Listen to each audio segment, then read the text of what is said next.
Assalamualaikum warahmatullahi wabarakatuh. Saya Resi Endang Junianti SPD, CGP Angkatan 9 dari SDN 2 Cirapuhan, Kecamatan Selaawi. Pada kesempatan ini saya akan melakukan sesi wawancara bersama Ibu Kepala Sekolah SDN 2 Cirapuhan, Kecamatan Selaawi ini terkait dengan pengambilan keputusan apabila kita mengalami sebuah dilema etika atau bujukan moral. Baik, selamat pagi Ibu. Assalamualaikum warahmatullahi wabarakatuh. Ya, terima kasih Ibu atas kesempatannya bisa berkenan meluangkan waktu untuk sesi kegiatan wawancara tugas saya, di mana kita akan membahas tentang pengambilan keputusan dilema etika atau bujukan moral yang terjadi di sekolah. Boleh kita mulai Bu? Ya, baik Ibu. Untuk pertanyaan yang pertama Bu, apakah Ibu pernah mengalami suatu dilema etika atau bujukan moral di lingkungan sekolah Bu? Pernah. Oh pernah. Kira-kira boleh Ibu menceritakan seperti apa? Ya, karena kondisi di SDN 2 Cirapuhan ini kan letaknya mungkin wilayahnya ada pasar ya, pasar tradisional. Jadi kebanyakan orang tua itu bekerja atau mencari nafkahnya itu yaitu dalam kegiatan jual beli. Ya. Jadi saya pernah mengalami dilema etika tersebut, yang mana dengan tersebut si anak didik kurang perhatian dari orang tua yang sibuk bekerja. Hampir 80%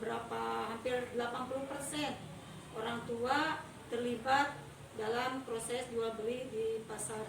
Jadi si anak kurang perhatian, sebelum berangkat sekolah kurang diperhatikan oleh orang tuanya, sehingga ke sekolah itu walaupun si anak tersebut sudah punya seragam komplit dari mulai sepatu, bel atau seragam lengkap ya, topi, tapi tidak pernah dipakai. Jarang yang memakai.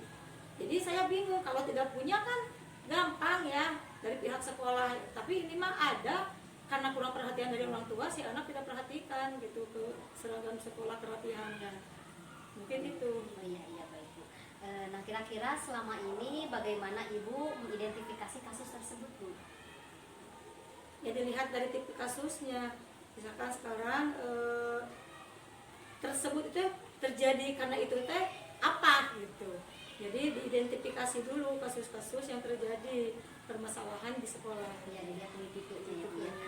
Baik Bu, kira-kira selama ini bagaimana Ibu menjalankan pengambilan keputusan di sekolah Ibu ya, terutama kasus di mana anak ini memiliki secara komplit atributnya, namun karena kurang perhatian dari orang tua sehingga muncul dilema bagi pihak sekolah, kenapa tidak dipakai atributnya atau kelengkapan sekolahnya.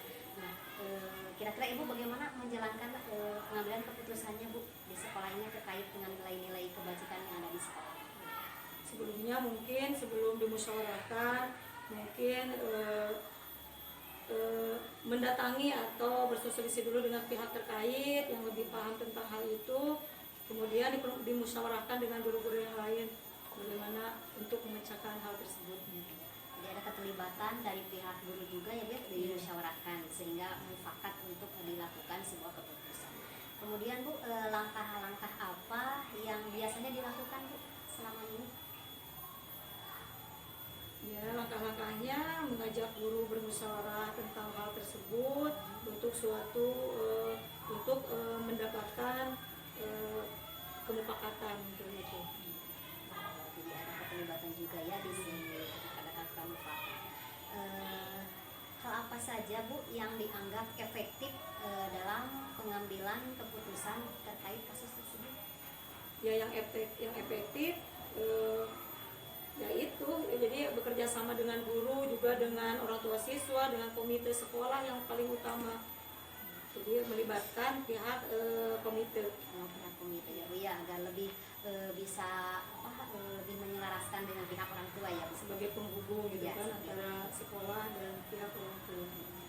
Dari sekian banyak yang terjadi, kira-kira Ibu tantangan apa ketika Ibu mengambil keputusan tersebut sehingga nanti kedepannya bisa menjadi sesuatu yang sifatnya itu tidak dilema lagi gitu Pak? Tantangannya. Ya, tantangannya karena kekurang sadaran baik orang tua baik peserta didik tentang hal kedisiplinan tersebut. Setidaknya lah sekarang kan diangkat masalah kedisiplinan pakai seragam atau atribut sekolah. Nah itu jadi kurang sadar orang tua dengan peserta didik kewajiban mereka itu apa gitu.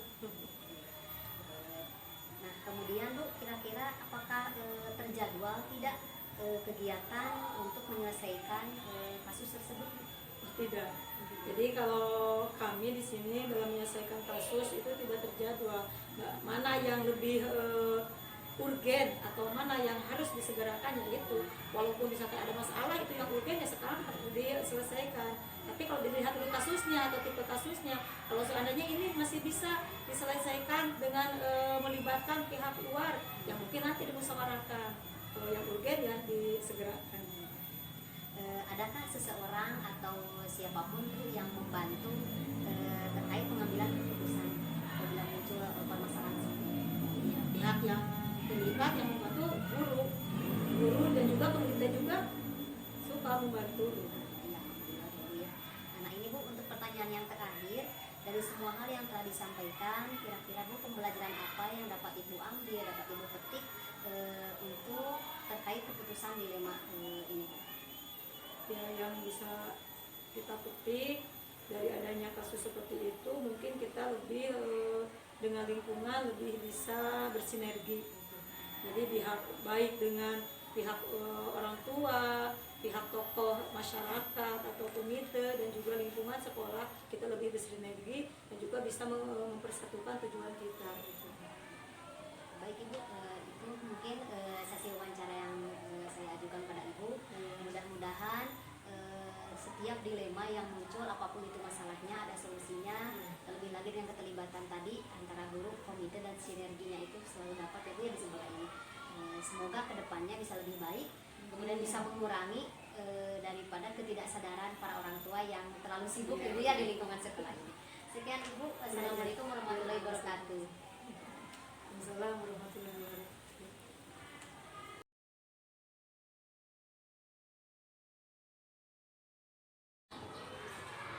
Assalamualaikum warahmatullahi wabarakatuh. Waalaikumsalam warahmatullahi wabarakatuh. Saya Resi Endang Junianti, CGP Angkatan 9. Pada kesempatan kali ini saya akan mewawancarai Bapak Entang Supriyatna. Beliau adalah Kepala Sekolah SD Negeri 1 Cirapuhan, Kecamatan Selawi. Assalamualaikum Pak Entang. Waalaikumsalam warahmatullahi wabarakatuh. Baik, apa kabarnya Bapak? Alhamdulillah pada hari ini baik dan mohon maaf ini pakai baju pramuka walaupun di hari Selasa ini dikarenakan ada rapat pembinaan Mabigus. Iya, baik Pak, tidak apa-apa.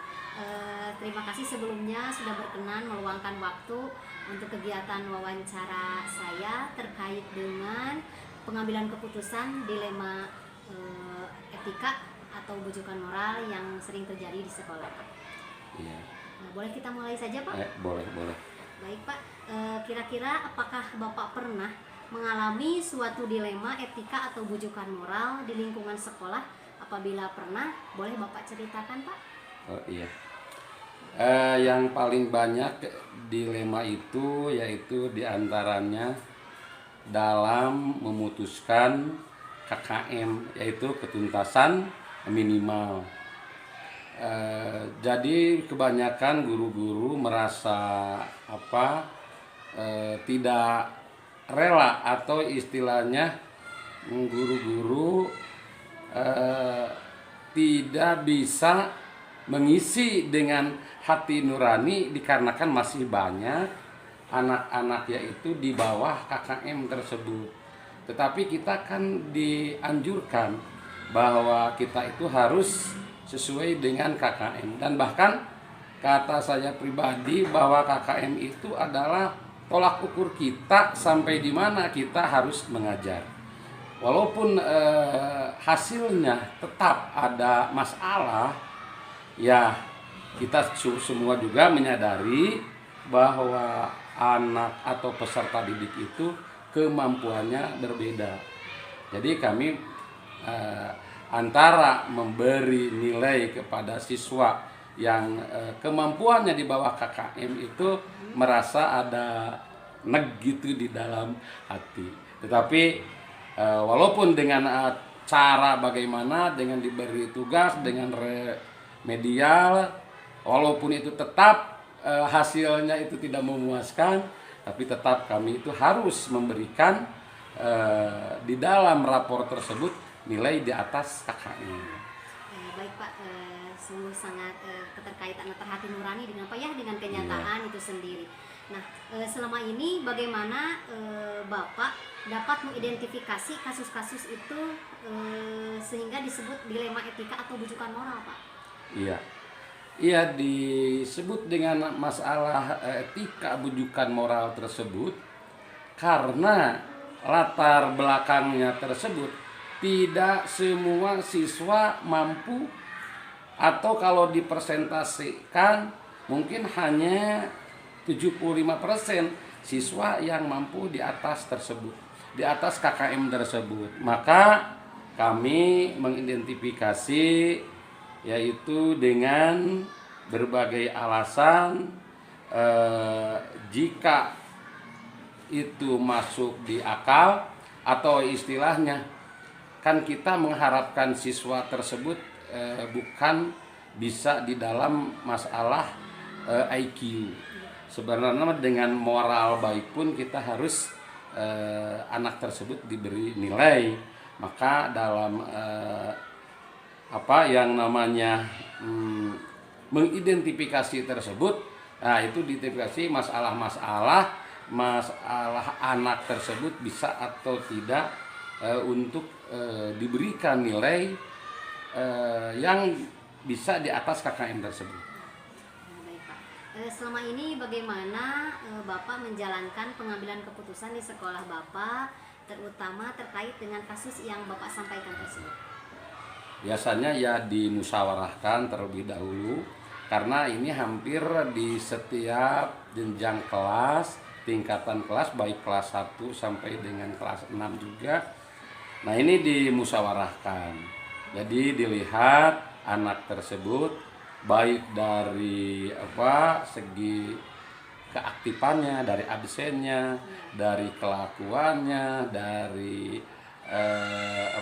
dilihat dari berbagai macam segi, bahwa anak itu kita layak diberi nilai atau layak anak tersebut naik. Nah, itu dengan nilai di atas KKM tersebut. Jadi selalu dimusyawarahkan. Yang paling penting itu dimusyawarahkan, jangan sampai si nilai tersebut itu melebihi anak-anak yang di atas KKM murni. Jadi dimusyawarahkan terlebih dahulu Pak ya dengan para guru di sini. Kemudian langkah-langkah apa yang biasanya itu dilakukan selama ini Pak? Iya. Jadi langkah-langkahnya sebelum kita menginjak kepada tes sumatif begitu, biasanya mengadakan tindakan-tindakan yang bersifat preventif supaya nilai tersebut tidak terlalu jenjang atau tidak terlalu jauh. Yang diharapkan yaitu dengan setiap kegiatan, setiap ulangan tes formatif tersebut ya diusahakan selalu di atas KKM. Itu salah satu cara supaya kita tidak terlalu sulit untuk memberikan nilai. Dan seandainya nanti sudah dibulatkan kita di dalam rapor tersebut, emang tidak perlu ada peningkatan, bahkan sudah bagus. Jadi sebelumnya kita melakukan tindakan preventif tersebut. Kemudian hal-hal apa saja yang selama ini Bapak anggap itu efektif dalam pengambilan keputusan terkait kasus tersebut, Pak? Iya. Yang dianggap efektif dalam pengambilan keputusan yaitu adanya tindakan preventif. Jadi tindakan-tindakan untuk tidak terjadi seperti itu. Apakah si siswa itu diberi PR, diberi tugas lain, apa si siswa. Sebenarnya siswa tersebut sudah diberitahu sebelumnya oleh guru kelasnya sebelumnya, atau untuk kelas 6 diberitahu oleh kelas 5 bahwa anak ini. Maka kami ingin menyarankan, coba apa yang harus kita berikan kepada anak tersebut supaya anak tersebut bisa mengikuti dan bisa mencapai KKM tersebut. Kemudian Pak, dari sekian banyak yang telah dilakukan, tentunya pasti ada sebuah tantangan ya Pak ya. Kira-kira hal apa yang merupakan tantangan dalam pengambilan keputusan tentang dilema tersebut Pak? Iya, jadi tantangan dilemanya itu sebenarnya bukan di lingkungan sekolah, tetapi dilemanya itu di lingkungan masyarakat. Mengapa, salah satu contoh mengapa anak tersebut bisa nilainya di atas KKM begitu. Jadi dilemanya itu kadang-kadang, Pak, ini anak ini sebenarnya ini. Nah, padahal guru itu menilai bukan dari segi kognitifnya aja atau pengetahuannya aja, tapi dilihat dari berbagai macam pendidikan yang ada di lingkungan sekolah supaya anak tersebut. Jadi dilemanya itu adalah dengan lingkungan sekolah. Kalau di lingkungan luar sekolah, jadi kalau di lingkungan sekolah mah semua sudah memahami dan mengerti, tetapi masyarakat masih tidak memahami dengan adanya KKM. Kemudian apakah ada jadwal tertentu ketika menyelesaikan dilema tersebut, misalkan diselesaikannya bentuk prosedurnya seperti apa apabila ada gitu Pak?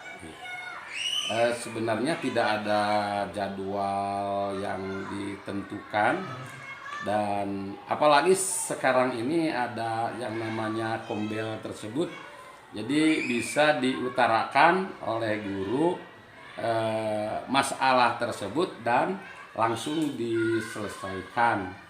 Apa yang harus kita berikan tugas atau tindakan terhadap siswa tersebut seandainya ada masalah. Dan sekarang alhamdulillah jadi tidak ada jadwal khusus, karena di sekolah ini sudah ada yang namanya kombel, kelompok belajar. Jadi si guru bisa mengutarakan masalah-masalah dan istilahnya didiskusikan dan dirumuskan langkah-langkah selanjutnya.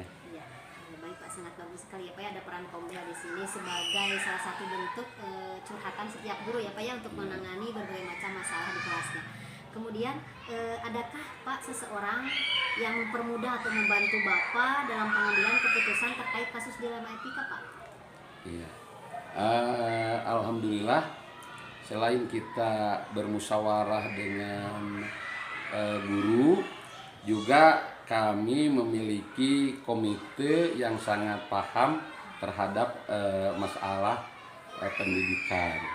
Jadi kami tidak merasa istilahnya berat atau canggung untuk menyelesaikan masalah dilema etika ini. Jadi karena kami di luar sekolah mempunyai komite yang sangat memahami terhadap pendidikan. Jadi ada peran komite sendiri ya Pak ya terkait dengan permasalahan yang terjadi di sekolah.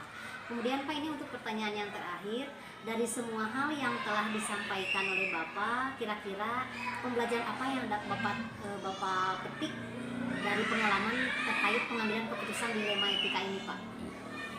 Jadi kita sebenarnya jangan terlalu bahwa anggapan kita ini dianggap benar, padahal itu tidak semuanya benar. Atau kita bisa juga dilihat dari hasil-hasil pendidikan bahwa anak yang rata-rata di bawah KKM tersebut dia memiliki kemampuan-kemampuan lain selain pengetahuan.